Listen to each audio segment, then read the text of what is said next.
Baik, itu dia antara yang mungkin kami kongsikan kepada anda, merupakan satu informasi baru kepada kita semua bahawasanya mereka itu orang kurang upaya pendengaran juga berhak untuk memahami dan juga mendalami Al-Quran, khususnya ketika di bulan Ramadan ini dan juga sempena peristiwa nuzul Al-Quran itu sendiri. Jadi alhamdulillah mereka juga ingin untuk mempelajari dan juga menghayati apakah yang dimaksudkan dan juga apakah yang terkandung dalam Al-Quran tersebut. Jadi ini juga merupakan peluang kita semua untuk menghayati dan juga memahami apakah yang ingin disampaikan oleh Allah SWT melalui peristiwa nuzul Al-Quran. Baik, bersama dengan saya di studio, saya kenalkan iaitu Dr. Muhammad Syahid Muhammad Noh, merupakan Ketua Jabatan Syariah dan Ekonomi Akademi Pengajian Islam Universiti Malaya. Assalamualaikum, Doktor. Waalaikumsalam warahmatullahi wabarakatuh. Terima kasih. Masya Allah. Jadi Doktor, kalau tadi pun kita dah tengok bagaimana mereka juga ingin memahami, mendalami Al-Quran kan. Jadi kita ni kan yang dilahirkan secara sempurna, Masya Allah. Alhamdulillah, ini peluang yang baiklah untuk kita juga memahami, untuk mempelajari apa yang ingin disampaikan melalui peristiwa nuzul Al-Quran. Okay, bismillahirrahmanirrahim. Alhamdulillah, Allahumma salli ala Sayyidina Muhammad. Mengambil kalimah wa dzakirhum bi ayyamillah, Allah sebutkan, maka ingatkanlah kepada mereka dengan hari-hari Allah Subhanahu wa taala. Antaranya ialah nuzul Quran, yang mana merupakan satu peristiwa yang begitu agung untuk umat Islam. Walau bagaimanapun peristiwa ini, jika kita fikirkan, ia tidak pun dilihat oleh manusia. Kata setengah ulama, ia merupakan satu peristiwa Allah menurunkan Quran, Lauh Mahfuz kepada Baitul Izzah. Dan juga Allah turunkan berperingkat Nabi Muhammad SAW. Cuma kita taklah melihat peristiwa itu kan. Apakah mesej yang Allah ingin sampaikan kepada kita? Ya.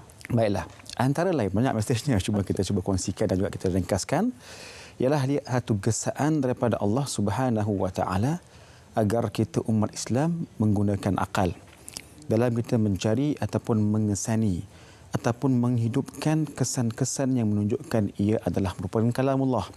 Ya, kita beriman ia kalamullah. Mungkin kita beriman itu atas dasar desakan ataupun pendidikan. Namun umat Islam, umat yang sentiasa diberikan nikmat tafakkur dan tazakkur, maka kita pun juga mengambil kesempatan mensyukuri nikmat akal kita ini, kita pun menggunakannya untuk kita cari apakah bukti ia kalamullah azza wa jalla. Dan begitu banyak dengan maksudnya, dengan maknanya, dan ia adalah peristiwa yang menjadi satu asbab untuk umat Islam untuk terus berdampingan dengan Quran yang mulia ini. Allahu a'lam. Masya-Allah, itu dia. Jadi itu menjadi sebab untuk kita memahami, untuk kita tadabbur setiap daripada surah-surah yang Allah turunkan itu ada maksud itu sendiri kan. Jadi perlu untuk kita berguru dan juga memahami berkenaan dengan perkara tersebut kan, Doktor kan. Okey, selain daripada itu juga nuzul berarti turun, manakala Al-Quran adalah himpunan daripada ayat suci. Jadi bila kita sebutkan berkenaan dengan peristiwa nuzul Al-Quran itu sendiri, apa yang dimaksudkan di sebalik nuzul Al-Quran? Okey, baik, bismillahirrahmanirrahim. Nuzul tu turunlah.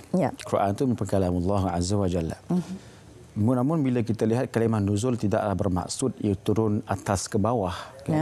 Juga maksud lain ialah turun daripada peringkat yang tinggi.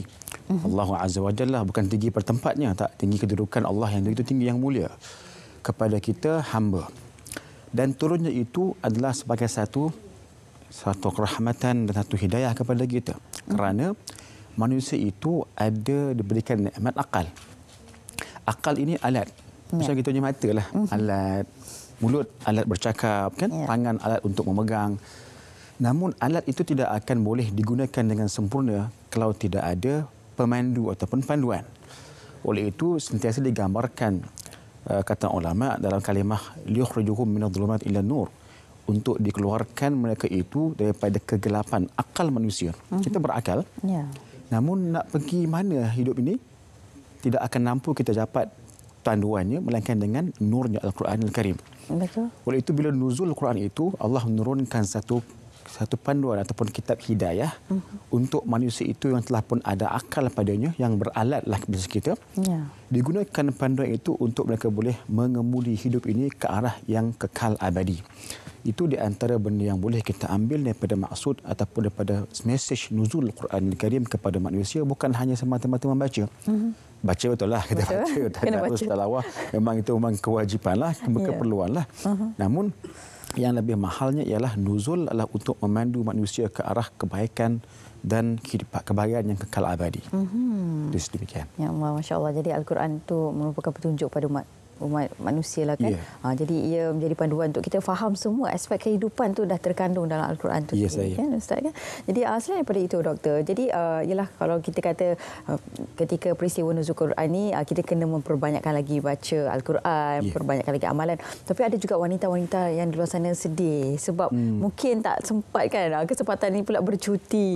Jadi apa antara amalan yang mungkin kita boleh sama-sama lakukan untuk orang kata rebut peluang, sebab ialah nuzul Quran ni merupakan peristiwa yang cukup penting bagi umat Islam. Baik. Allah Subhanahu Wa Taala membuka pelbagai jalan yang begitu banyak untuk beramal. Tidak semestinya hanya dengan membaca Quran. Dia baca benda yang afdal. Bukan rukun iman, bukan rukun Islam pun baca, tapi benda yang baik dia untuk dibaca kan. Tapi sembahyang kena bacalah bagi kita itu rukun sembahyang. Dan kalau bagi mereka, contoh kalau kita menjawab soalan perempuan yang cuti lah sebagainya itu, ataupun kanak-kanak yang tak boleh baca Quran. Kanak-kanak mungkin lambat sikit lah sebab dia masih kecil lagi kan. Ni yang ada halangan. Ada juga orang-orang yang nak baca Quran tapi tak boleh baca. Betul. Dia nak baca tapi mungkin tak belajar lagi lah, tak tahu huruf dan sebagainya. Tidak. Allah Subhanahu Wa Taala membuka banyak ruang. Tidak sahaja hanya dengan membaca, bahkan juga dengan melihat, bahkan dengan mendengar, bahkan dengan memerhatikan, bahkan juga dengan membaca kisah-kisah yang berkaitan dengan dia. Itu banyak. Hari ini alhamdulillah kita ada banyak media-media yang boleh menyampaikan kepada kita. Dalam bahasa Inggeris pun ada, Melayu pun ada. Cuma pilih yang betul lah, jangan pilih main pilih aja. Betul. Jadi tidaklah semestinya bagi mereka yang berhalangan itu terhalang terus, tidak. Tetap Allah Taala itu akan memberikan ruang yang besar untuk dia terus untuk membaca Quran lah, ataupun mendapat manfaat ibrah daripadanya. Jadi tak ada alasan lah. Lagipun cuti itu kejap je kan, takkan cuti 3 tahun. Kan cuti itu mungkin seminggu. Oleh itu peristiwa itu berlaku hari ini ataupun ini peristiwa ulangannya. Ia mungkin menjadi sebab kita untuk mengambil langkah dan boleh berterusan. Quran ini bukan cerita sehari, dia cerita yang lama kan.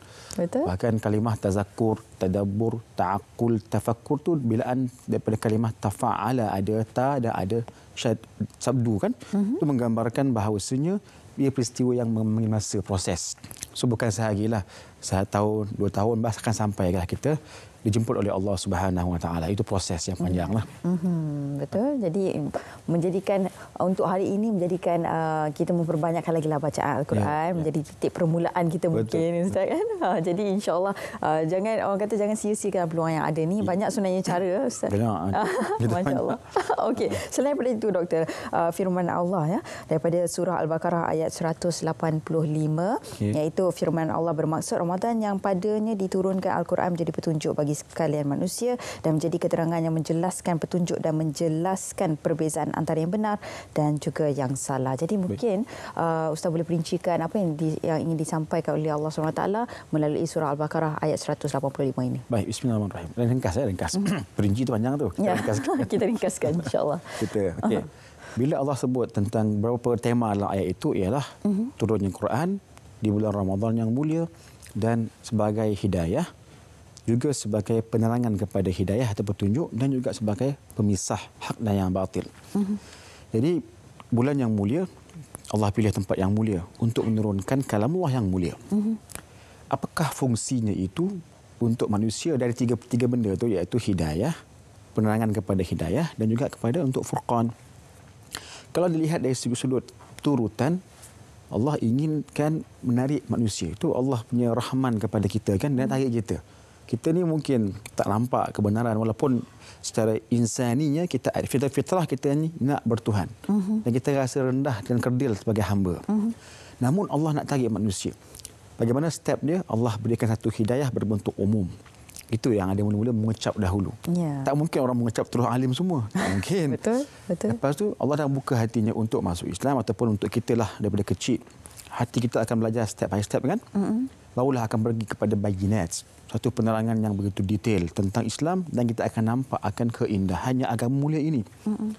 And then selepas itu kita akan diberikan satu senjata yang paling ampuh, namanya Furqan, yang boleh membezakan di antara hak dengan yang batil.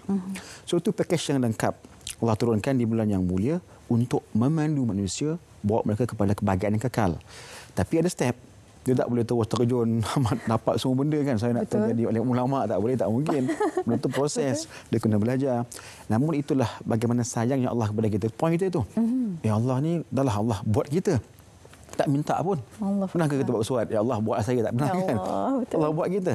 Dan Allah pula beri benda yang begitu jelas untuk memandu kita ke arah kebenaran, kebaikan, bukan sahaja dunia ni. Dunia sementara. Kita tak tahu bila kita akan mati. Betul. Dan lepas itu pula ada kehidupan yang lebih panjang. Semua itu telah pun disebut berulang kali dalam Quran. Allah pujuk manusia. Kalau bahasa kita lah, kita sebagai bos. Ada kita punya staff kan. Tak payah pujuk, arah je. Buat terus kan. Betul. Tapi Allah dalam Quran dia memujuk manusia. Betul. Sikit hidayah, penerangan, dan barulah kita sampai kepada Furqan. Itu banyaklah mesej yang begitu besar. Jadi menjadikan kita hamba yang patut menghargai akan nikmat yang besar inilah. Baca, belajar, tengok tafsir dan juga istiqamah sampailah seterusnya.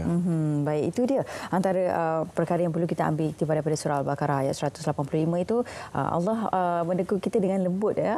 Allah memujuk kita untuk melakukan ke arah kebaikan. Jadi siapalah kita kan untuk menidakkan perkara tersebut. Jadi perlu untuk kita mensyukuri banyak nikmat yang Allah berikan kepada kita, dan inilah kesempatan untuk kita mendalami dan juga memahami Al-Quran. Baik, terima kasih saya ucapkan kepada tetamu saya Dr. Muhammad Syahid Muhammad Noh selaku Ketua Jabatan Syariah dan Ekonomi Pengajian Islam Universiti Malaya. Terima kasih banyak Doktor atas perincian dan juga pemahaman yang berikan kepada kami semua. Minta halal, Doktor. Masya Allah.